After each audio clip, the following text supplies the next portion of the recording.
우리 브라스 밴드의 찬양의 은혜를 받다가 우리 신 권사님께서 앞으로 걸어 나오셔서 걱정이 돼가지고 브라스 밴드의 찬양에 감사로 한답을 못했습니다. 늘 감사하고요. 아름다운 찬양 주님께서 기뻐 받으시는 줄 믿습니다. 우리 등마루는 2부 예배가 전통적인 예배인데 이 브라스 밴드가 하나님 앞에 드려지는 그 전통의 모습이 참 아름답습니다. 여러분들 함께 하고 싶은 분들은 지금부터 수련하시고 또 저기 장로님들 우리 권사님 집사님께 여쭤보셔서 좀 우리 브라스 밴드도 부응하면 좋겠습니다. 우리 양옆으로 좀 인사하시죠. 아, 가을입니다. 열매 맺읍시다. 앞에 웃으면서 아, 가을입니다. 열매 맺으십시다. 우리 김영구 집사님 사모님한테 그렇게 인사해야 되실 텐데. 네. 제가 오늘 선물 하나를 좀 드립니다. 정말 변변찮은 선물인데 주보를 한번 펴보십시오.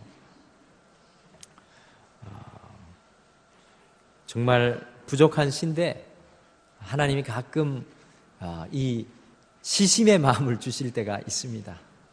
그래서 이 시심의 마음 표현된 것들을 오늘 선물로 주보에 담아 드리는데 변변찮지만 같이 한번 읽어보실까요? 실체라는 시의 제목입니다. 박은태. 무서한 계절을 지나 죽음의 계절, 낙엽의 시체들이 거리에 내 마음속에 바람이 부는 대로 나뒹굴고 있구나. 조금씩 형형색색의 옷을 갈아입던 화려한 나무들이 환원의 계절 앞에 훌훌 아름다운 옷을 벗는다. 어느 산 깊은 골 아무도 보지 않는 곳에 한 그루의 나무, 어금없이 앙상한 나체의 모습을 자연에 순응하며 드러낸다. 갈라진 장가지들, 쭉 뻗은 굵은 가지들, 하나도 숨김없이 자신의 모습을 솔직히 모든 것 앞에 드러낸다.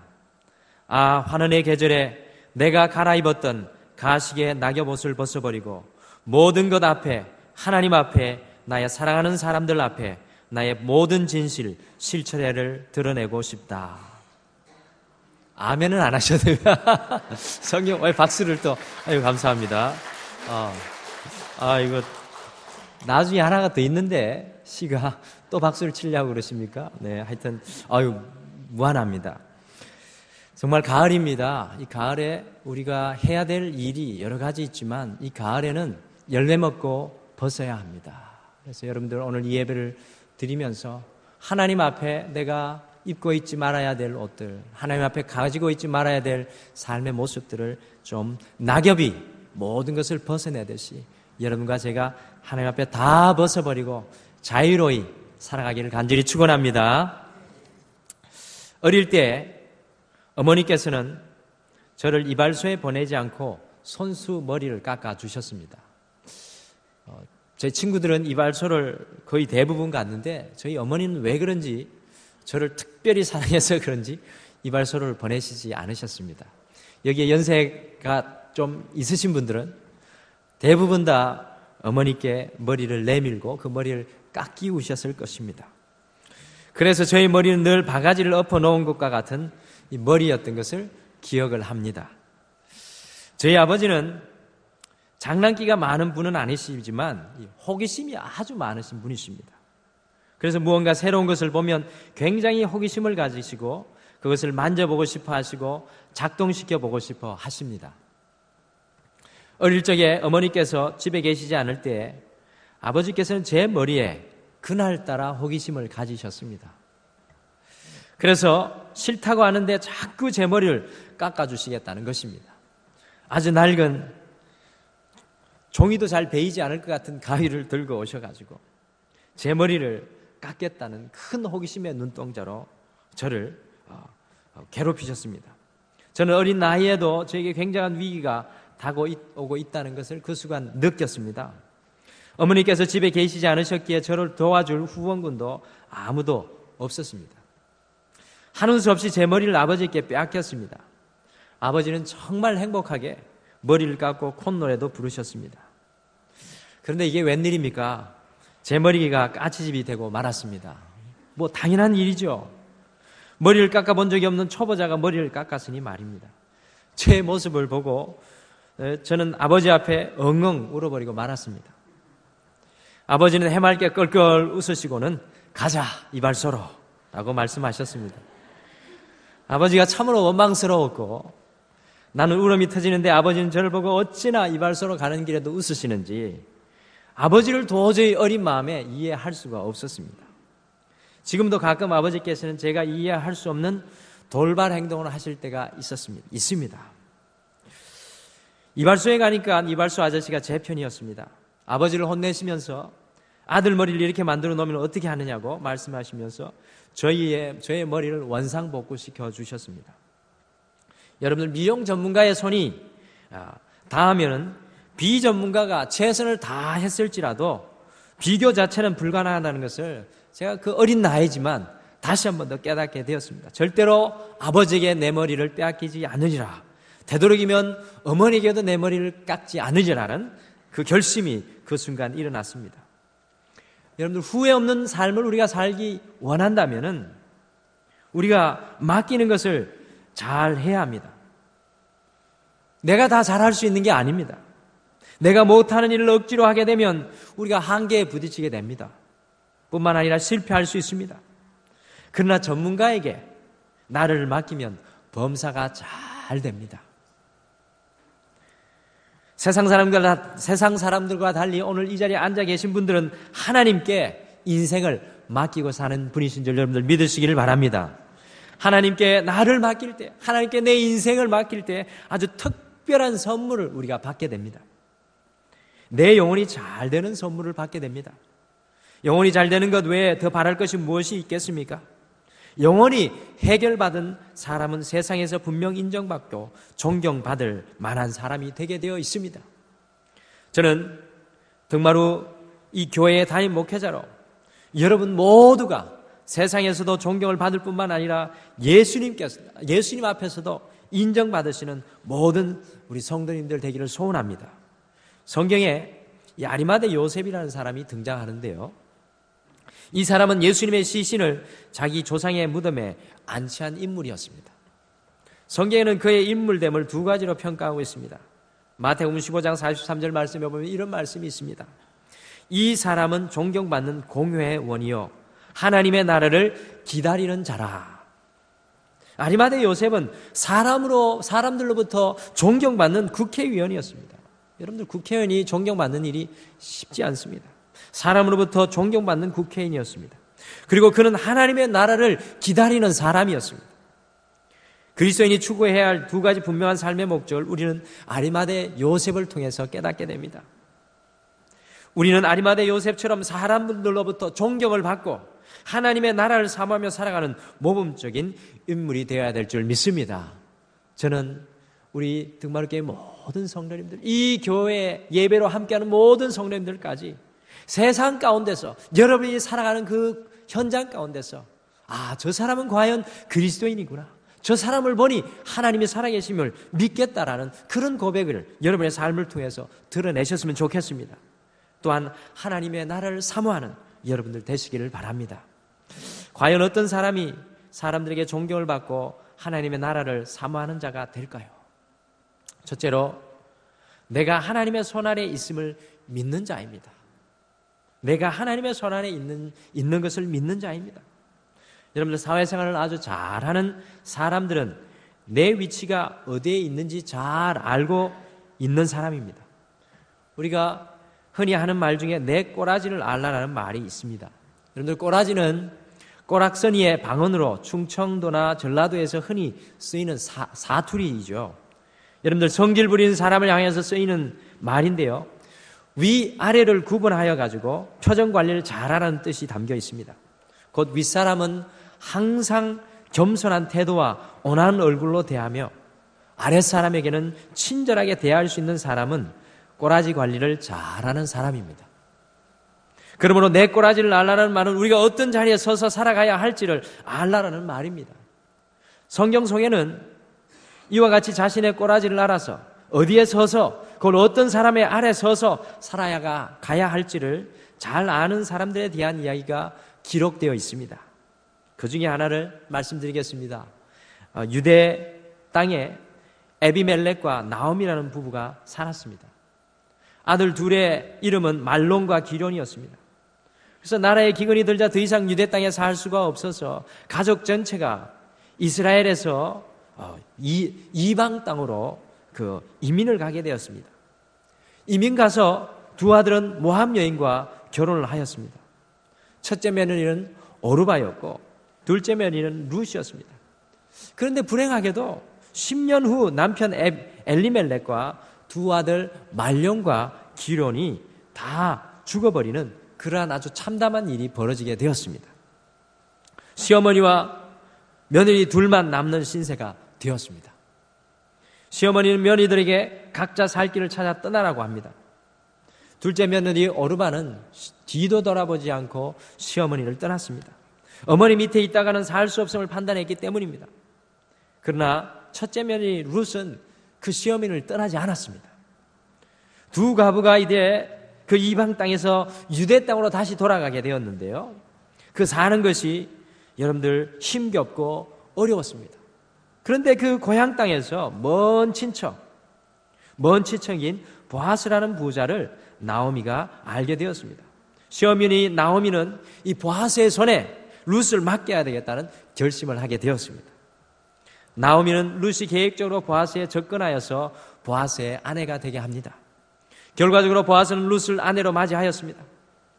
혹시 여러분들 이 룻을 통해서 나온 자신이 누구인지 아십니까?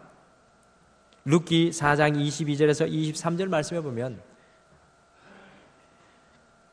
살몬은 보아스를 낳고 보아스는 오벳을 낳고 오벳은 이새를 낳았고 이새는 다윗을 낳았더라. 다윗의 할아버지가 오벳이고 오벳의 어머니가 룻입니다. 그리고 다윗의 자손이 또 누가 됩니까? 바로 예수님이 되죠. 위대한 사람은 자신의 노력에 따라 성공할 수도 있습니다만 더욱 중요한 것은 우리가 누구의 손 아래 있느냐입니다. 여러분은 누구의 손 아래에서 살아가고 계십니까? 하나님의 손에 달려 있습니까? 아니면 사람들의 손에 달려 있습니까? 여러분들 모두가 하나님의 손 아래 살아가는 우리가 되기를 간절히 소원합니다. 우리가 다른 모든 것 포기하더라도 하나님의 손 아래에 들어가는 일을 포기하지 않기를 바랍니다. 우리가 괴로울 때가 언제입니까? 사람 구실 못할 때이죠. 부모의 입장에서는 내 손에서 양육되는 자식들이 불행한 조건에서 태어나서 키워야 한다면 그것보다도 가슴 아픈 일이, 부모의 가슴을 아프게 하는 일이 없을 것입니다. 6.25 전쟁이 종결된 그해 겨울은 무척이나 추웠습니다. 한 여인이 먹을 것도 없고 잠잘 곳도 없고 입을 것도 없이 살아가고 있었습니다.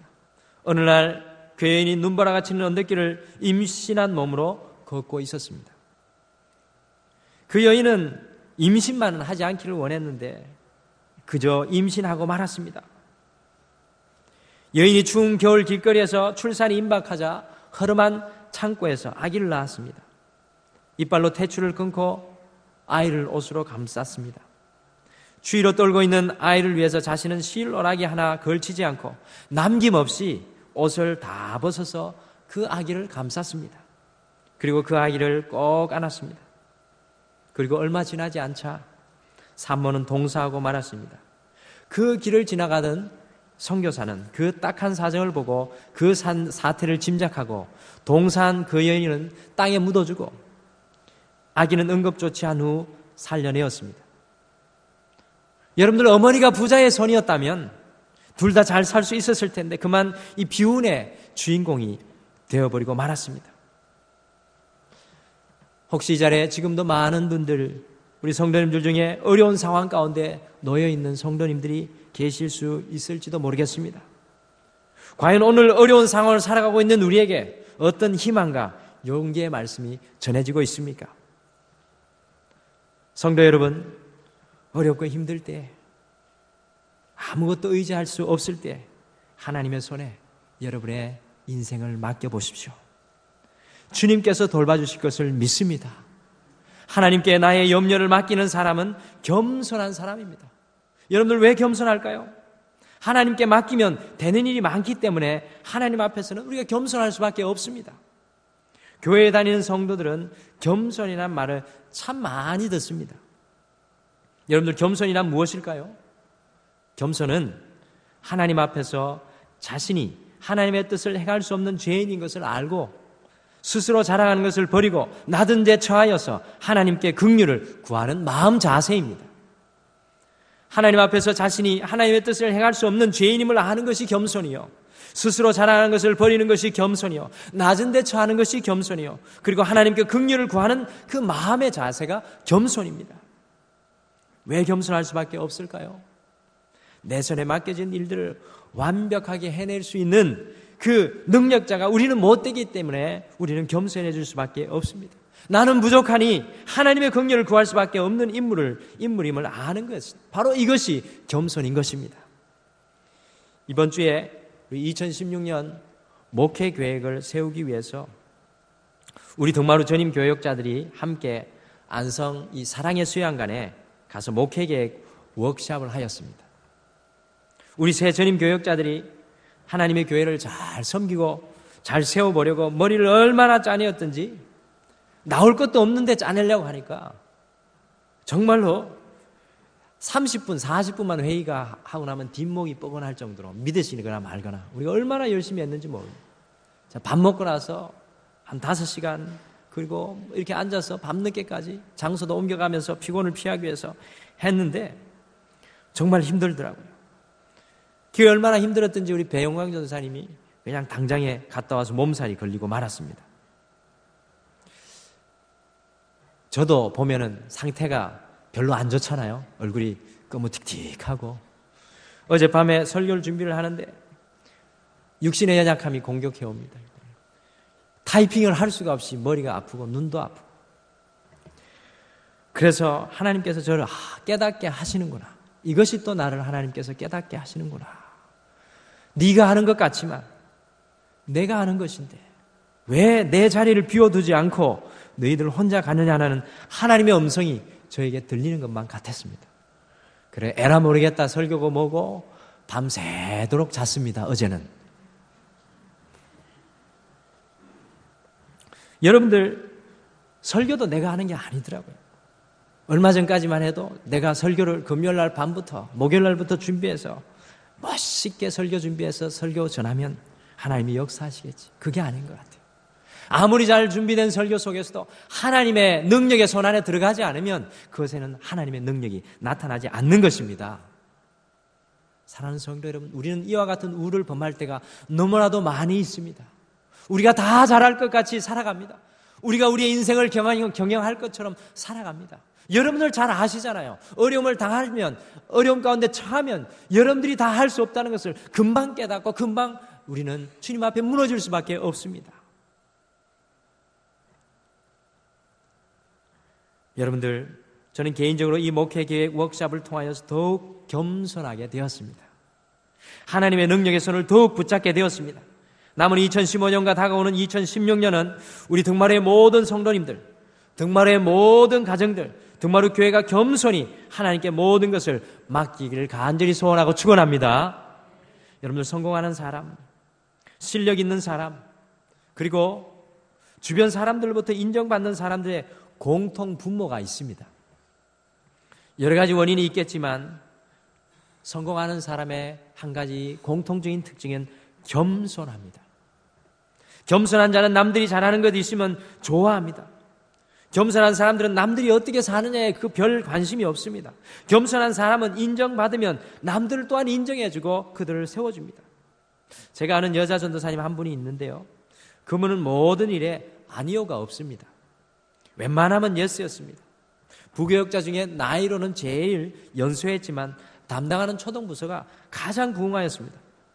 가장 부흥되는 부서의 교사 수와 가장 부흥되지 않았던 부서의 학생 수가 거의 같았습니다. 왜 그런 축복의 부서가 되었을까요? 그것은 겸손이었습니다. 칭찬에 인색하지 않았습니다. 나이가 많든 적든 상관없이 교사들의 장점을 부각시켰습니다. 칭찬하거나 격려하는 은사가 전도사님에게 있었습니다. 전도사님은 내가 못하는 것이 있을 수 있다. 그런데 저 교사는 나에게 없는 은사가 있다. 그러니 내가 잘 모셔야 한다. 나보다 능한 손을 가진 분을 인정하고 도움을 청하는 겸손의 자세의 결과는 이렇듯 좋습니다. 하나님의 능하신 손 아래 겸손한 자는 괴로움이 반으로 줄게 될 줄 믿습니다. 내 모든 염려를 주께 맡기라. 염려를 내가 해결하려고 하지 말고 하나님께 맡기라는 말씀입니다. 여러분들, 그리스도인이 되는 것은 끊임없이 나의 삶의 염려를 주님께 맡기는 훈련의 과정입니다.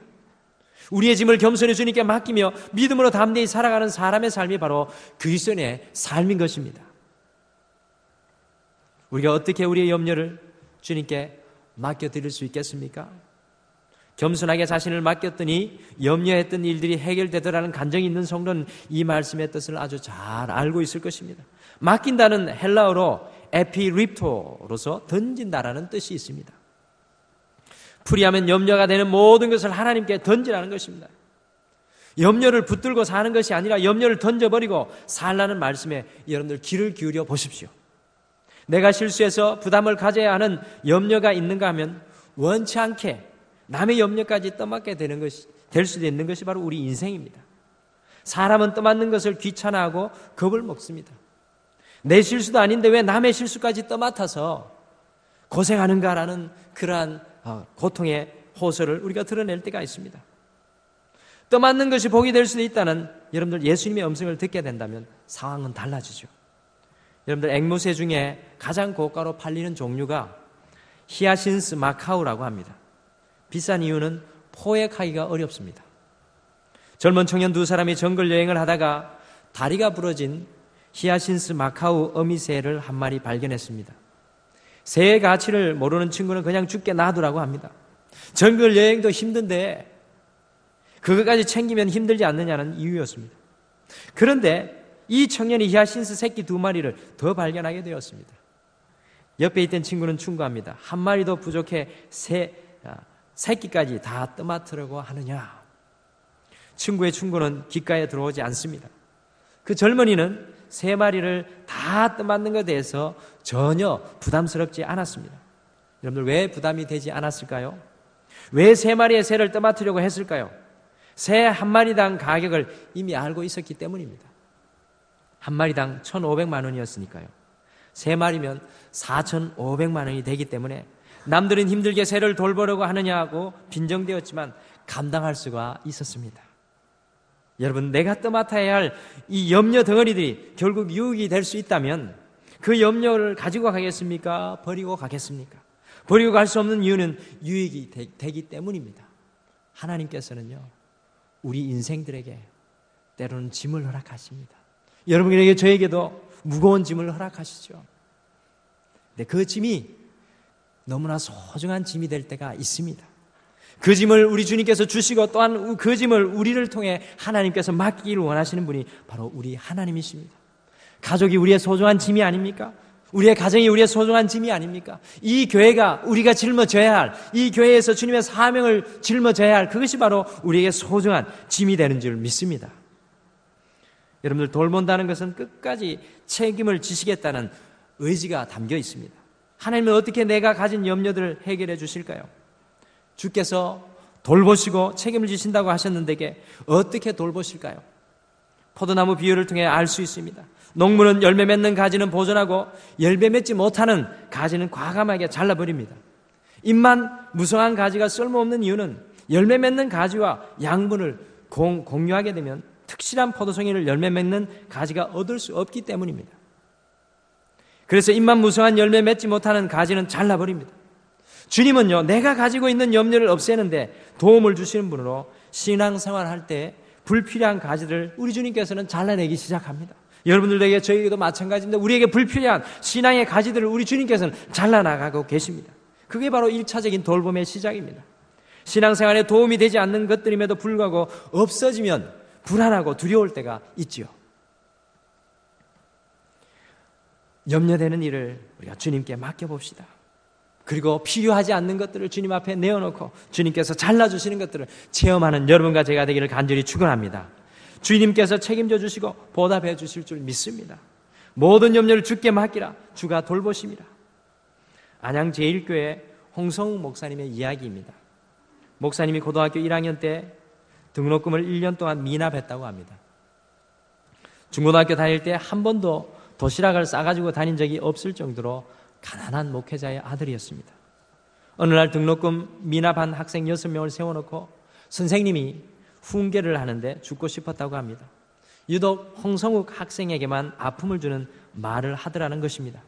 그러면서 내 아버지는 뭐 하시는 분이냐고 묻더라는 것입니다. 그리고 어머니 모셔오라고 말씀하셨습니다. 위로는 누님 1명, 아래는 남동생 3명이었는데 어머니를 어디에도 모시고 갈 수가 없다고 합니다. 자녀 5명 전부 등록금을 미납했기 때문에 그렇습니다. 어머니는 자녀 5명을 데리고 기도원에 가서 기도하였다고 합니다. 어머니가 하나님께 이렇게 기도하셨다고 합니다. 예수님은 결혼해 보지 않으셨기에 자녀 가진 마음 모릅니다. 새끼들 굶어 죽게 되었습니다. 예수님 저를 비롯해 우리 새끼들 다 데려가시든지 마음대로 하십시오라면서 어머니가 오열을 하며 기도하더라는 것입니다. 그러니 갑자기 어머니께서 잠시 후에 회개 기도를 하시면서 이렇게 기도하셨습니다. 하나님, 당신의 자녀인 것을 몰랐습니다. 내 아들인 줄로만 알았습니다. 주님의 손에 맡깁니다 라고 기도하셨다고 합니다. 내 손이 아니라 주님의 손에 맡긴 어머니의 기도의 결과는 여러분 어땠겠습니까? 4명의 형제가 다 현재 목회를 하고 있다고 합니다. 한국 장로계의 가장 최단기에 가장 많은 부흥을 하는 교회 담임 목회자들이 되었다고 합니다. 한국 장로계에서 이름을 남기는 귀하게 쓰임받는 주의 종들이 되었습니다. 여러분, 주님의 손에 맡겨보시지 않겠습니까? 주님께서 돌봐주시는 그 은혜를 여러분들도 체험하지 않으시겠습니까? 이번 한 주는 우리의 모든 짐과 염려를 주님께 맡기며 살아가는 이 한 주가 되기를 간절히 축원합니다. 내 짐만 맡길 뿐만 아니라 내 형제의 짐, 어렵고 힘든 그 형제의 짐을 같이 짊어지고 그것 또한 주님 앞에 올려드릴 수 있는 이 기쁜 한 주가 되기를 간절히 축원합니다. 제가 대학교를 이제 졸업할 무렵에 저희 아버지가 믿지 않으시는 분이시기 때문에, 그리고 또 저희 집 형편이 넉넉지 않아서 아버지께서 저에게 선포를 하셨습니다. 네가 이제 나를 쫓아 장사를 하지 않으려거든. 나는 이제 너에게 더 이상 재정적인 후원을 할 수 없단다라고 말씀하셨습니다. 물론 대학교 다닐 때도 용돈을 주신 적이 거의 없습니다. 어떻게 살았는지 모르겠습니다. 대학교를 앞두고 이제 방학이 되었어요. 저는 이제 온양에서 사역을 하였기 때문에 방학이 되어도 어디 가서 살 데를 찾아야 되는데 살 데가 없었습니다. 홀로 이제 기숙사에 남겨져 가지고 얼마나 어수선합니까? 다 짐을 빼고. 그런데 저 혼자 남아서 그 기숙사에 앉아 있는데 대학원을 어떻게 공부해야 될지, 어떻게 살아가야 될지 막막했습니다. 어떨 때는 이 라면 하나 사 먹을 돈조차 없어서 고심하고 걱정한 그런 삶을 살았는데 어떻게 등록금조차 끊으시면 어떻게 할까라는 그런 염려를 가지고 기숙사 그 텅 빈 방에 앉아 있는데 하나님께서 저에게 잔잔한 감동을 주셨습니다. 네 인생 네가 사는 게 아니라 네 인생은 내가 붙잡았지 않느냐. 내가 너를 불렀던 그 순간부터 내가 지금까지 너를 붙잡고 있다라는 그 음성을 주님께서 저에게 들려주시고 제 짐을 주님 앞에 맡길 수 있는 믿음을 그 순간 허락해 주셨습니다. 저는 한 번도 대학원 다니면서 빚져본 일이 없고 한 번도 부족해 본 일이 없습니다. 그 기숙사 그 순간 속에 하나님께서 저에게 시 한 편을 하나 더 선물로 주셨습니다. 그래서 여러분들에게 이 시 한 편을 마지막으로 이 설교를 마무리하고자 합니다. 여러분, 우리의 마음에 있는 염려와 걱정을 주님 앞에 맡기면 어떤 일이 일어나는 줄 아십니까? 따라해 봅시다. 삶의 열정. 우리에게 새로운 열정이 솟아나게 되어 있습니다. 인생에 주님 앞에 우리의 걱정과 염려를 우리가 가지고 있으니 열정도 없고 자꾸 넘어지고 쓰러지게 되어 있는 겁니다. 그러나 우리의 모든 걱정과 염려를 주님 앞에 맡기면 주님께 우리에게 열정을 주십니다. 그래서 이 시의 제목이 열정입니다. 그때 당시 지었던 열정이라는 시입니다. 열정, 박은태. 아침을 준비하는 태양 속에서 나는 열정을 본다. 밤이 새도록 어둠을 밀어낸 그 시간을 위해 끊임없이 준비하는 뻘건 태양 속에서 열정을 본다. 한여름 찌는 듯한 무더위 속에 아스팔트를 뚫고 꿋꿋하게 서 있는 이름 없는 덜풀들 속에서 열정을 본다. 해질녘의 가로등을 향해 끊임없이 돌진하는 아직도 낮이라고 생각하고 있는 하루살이에게서 열정을 본다. 삶이란 꺼지지 않는 열정, 진정한 삶이란 그리스도를 향한 열정, 영혼을 향한 열정, 내 고개를 떨구는 죽음의 순간까지 열정의 등불을 불태우리라. 하나님께 내 마음의 걱정과 염려를 맡길 때 그 걱정과 염려 대신 내게 열정으로 채워주셨던 그 주님을 찬양합니다. 여러분의 삶 가운데도 여러분의 모든 걱정과 염려를 주님께 맡길 때 이와 같은 열정이 이번 한 주 동안에 흘러넘칠 줄 믿습니다. 다 같이 기도하겠습니다. 사랑의 하나님, 인생은 이 땅에서 살아가는 순간 늘 걱정과 염려를 만날 수밖에 없는 연약함이 있습니다. 주님, 우리가 때늦지 않게 우리가 겸손의 자리로 나아가게 도와주시옵소서. 우리가 우리의 인생을 붙잡고 살아가는 것처럼 교만하게 하지 않게 도와주시옵소서. 지금까지 내 인생을 붙잡고 계신 그 주님 바라보면서 걱정과 염려의 순간에 주님 앞에 모든 것 내려놓고 주님 앞에 맡길 수 있는 믿음을 더하여 주시옵소서. 그리하여서 주님께서 주시는 삶의 열정을 품고 살아가는 저희들 되게 도와주시옵소서. 우리의 인생이 얼마까지인지는 알 수 없지만 주님, 걱정과 염려에 눌리는 것이 아니라 하나님이 주시는 그 열정으로 이번 한 주도 힘차게 살게 도와주시옵소서. 주님이 나와 함께 하시니 내가 산다라는 그 고백이 우리에게 날마다 있게 도와주시고 우리의 삶에 허물어지고 깨어진 모든 것들 주님의 손에 붙잡히기만 하면 언젠가는 회복되리라는 그 믿음으로 기도하게 하시고 그 믿음으로 소망할 수 있도록 저희들을 인도하여 주시옵소서. 우리 사랑하는 성도들의 사업과 직장과 가정과 우리 자녀들 위해 이번 주에도 함께하여 주실 줄 믿고 예수님의 이름으로 기도드립니다. 아멘.